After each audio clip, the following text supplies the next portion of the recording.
It's been a fairly pleasant start to our Thursday here for us. It's been mostly cloudy, but overall, it's kind of hard to complain, at least for it being in the beginning stages of our January. Winds mainly out of the south right now, near about 10 to even 17 miles per hour. And because we're getting a southeasterly wind, well, temperatures are starting to increase, seeing a change nearly 15 degrees across the state line, with most of us sitting in those mid 40s. So definitely not a bad start to our day. Now with temperatures, we will continue to see them grow as we go throughout the rest of the afternoon and well even into the evening, as winds are expected to get even stronger, allowing warmer air and a lot more moist air to start to move into the region. So highs today likely will top out close to that midnight hour in those middle to low 50-degree values. Now luckily right now, nothing all too much on our Anderson Kia Max storm tracker, but off toward the south and west, well, here's our big weather maker. A low pressure system is generating showers kind of in two areas. The first being along the Missouri and Illinois border, and the other one being close to the Missouri-Kansas border. Go Mizzou. Now, anyways, with that, I do think we'll start to see rainfall as we get towards 1 to 2 o'clock. But as we progress on toward the afternoon, and especially in our evening commute,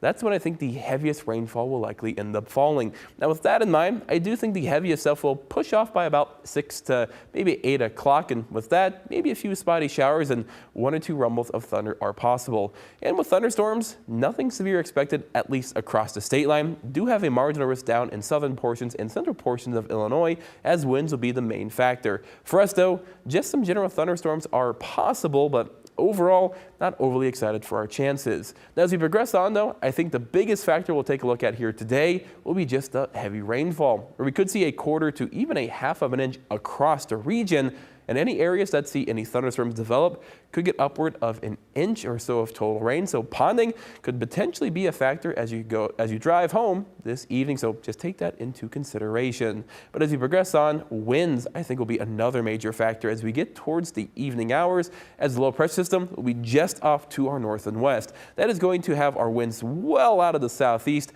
gusting close to 40 to even 45 miles per hour.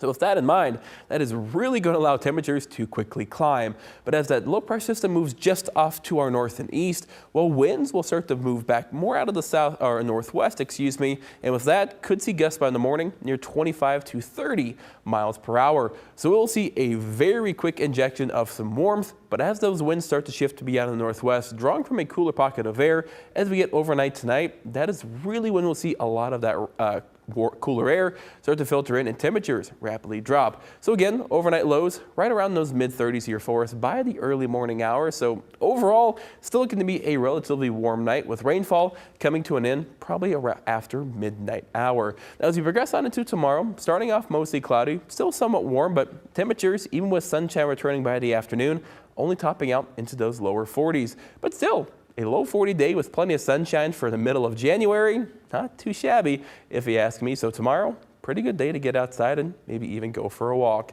Now, as we progress on, though, our next winter weather system will make its way through as we get into the early stages of our Saturday, but it'll likely push off by the time we get towards maybe 10, 11 o'clock. So with that in mind, a quick hitting little system is expected to develop, giving us a half of an inch to an inch across the region, and maybe 1 or 2 locations, maybe getting up to 2 to 3 inches of total snow. Now, luckily, models have really been backing off and maybe even introducing a bit more of a wintry mix compared to all snowfall, which would definitely favor us when it comes to the lack of snow. So right now, it's just so possible with a wintry mix pretty much likely across the region. And as we get into the evening hours of our Saturday, well, winds will start to pick up. So I think the biggest issue that we could see, at least for our Saturday, will be maybe some morning hazards when it comes to that snowfall. But then as we get towards the evening hours, as winds start to pick up, well, that's when we could see some blowing snow, reducing visibilities. And as we get into it, I do think temperatures will be on a steady decline into our Sunday with highs pretty much near normal, near that 30-degree mark. But luckily, heading into next week, warmth is set to make its return, at least for temporarily, as we'll see highs go from 30 degrees Sunday, close to 40 then for us on Monday, and by Tuesday, back into those mid 40s. So overall, a warm forecast is ahead here for us across the state line.